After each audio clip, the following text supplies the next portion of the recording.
My name's Sydney, and I'm doing an oral presentation on the gender roles in regards to the mad scientist. The mad scientist is almost always represented as a man. So I really wanted to focus on the female roles and the female characters in these pieces of literature, how they're represented, how the mad scientist feels about females, how they're treated, pretty much just the ins and outs of female representation in science fiction. So, first, I wanted to explain why this is interesting to me. I find it interesting that all throughout the mad scientist pieces we've looked at in this class, the female roles in essence have all been the same. Regardless of when in history they were written or created, they all represent females as being obedient, submissive, and objectified. Females have been extremely underrepresented in science as far back as when the first prototype for the mad scientist, which is Frankenstein, came out in the 18th century. I believe it has something to do with the way society was conditioned from the beginning of our existence for females to stay at home and be caretakers instead of getting into science or math. Now, a couple typical characteristics of a mad scientist is an egotistical being that has a god complex. And I believe it's the mix of those characteristics as well as the learned gender roles that really influence some of the decisions these mad scientists make in their craft.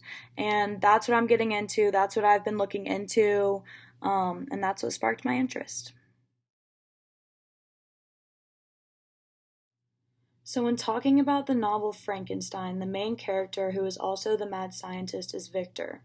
He has a very particular way that he looks at and treats the women of his life. In Victor's case, he was conditioned from the very second he was born that women are submissive to men and are to be looked at as possessions. His own mother became his father's wife because of a damsel in distress situation.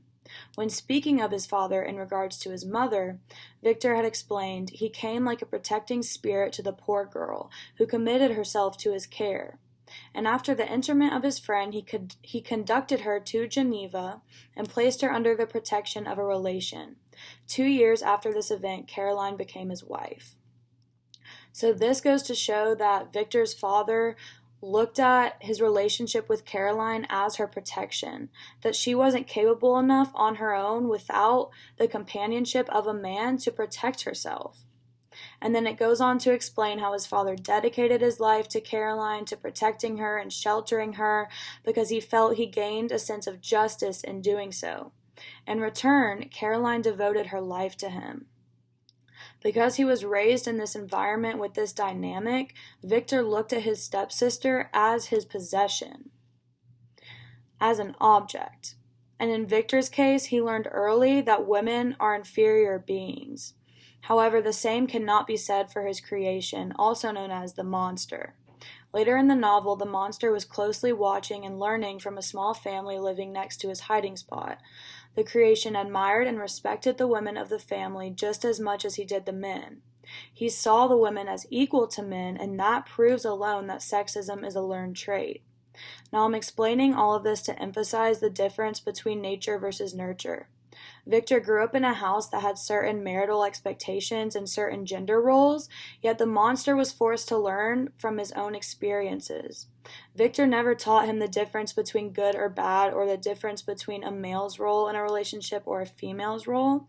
So when looked at from an unbiased point of view, such as the monsters, women were perceived as just as strong and capable as men. Now, this problem does not only apply to science fiction and the mad scientist, but everyday life as well. So this brings me to the question of what happens when these learned traits of gender roles are mixed with the pre-existing traits that are typical of a mad scientist. The ideals instilled in Victor at a young age carried over into how he reacted when the monster asked him to create him a female counterpart. Even though the monster wanted a companion, that would save him from inevitable isolation, Victor ended up tearing apart and destroying what he had already started to create of this female creation. He began to fear the possibility that she could become a thinking and reasoning animal who might not comply with the compact made before her creation. They might even hate each other. And then he continued to think about procreation and how a race of devils would be propagated upon the earth.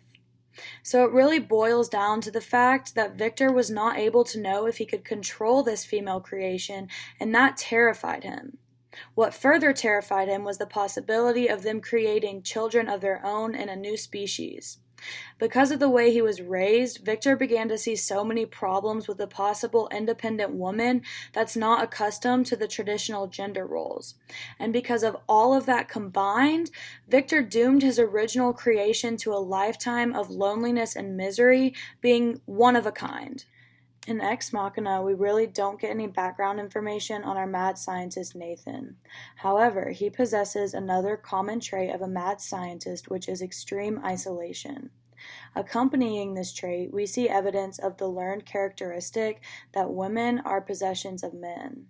At 1 hour and 11 minutes into the film, there is a scene of Caleb in Nathan's bedroom with a naked Kyoko laying on the bed, as if she's there waiting for him. There are mirrored cabinets in front of the bed in which several other robots disguised by realistic human skin are kept, and it's as if they're trophies. Finally, Ava is kept locked up. Something in his past caused Nathan to view women this way and to objectify them. Because of this learned perception combined with the isolation, Nathan created artificial intelligence that ended up resenting him and eventually killing him. Because of the way these mad scientists were taught to view women in the traditional sense, they grew up with a subconscious sexism towards women. Combined with their pre-existing characteristics of a mad scientist, these discriminations came out in their work. They come by honestly, but it seems to end up influencing decisions that lead to their downfall. This leaves me to wonder how the mad scientists, or even normal people in the real world's decisions might change if they are taught in the modern sense that women are just as powerful, smart, and capable as men. I do see this change in our current society, but I would like to see it more in science fiction. It might turn out better than before. Give me. Hi. Oh.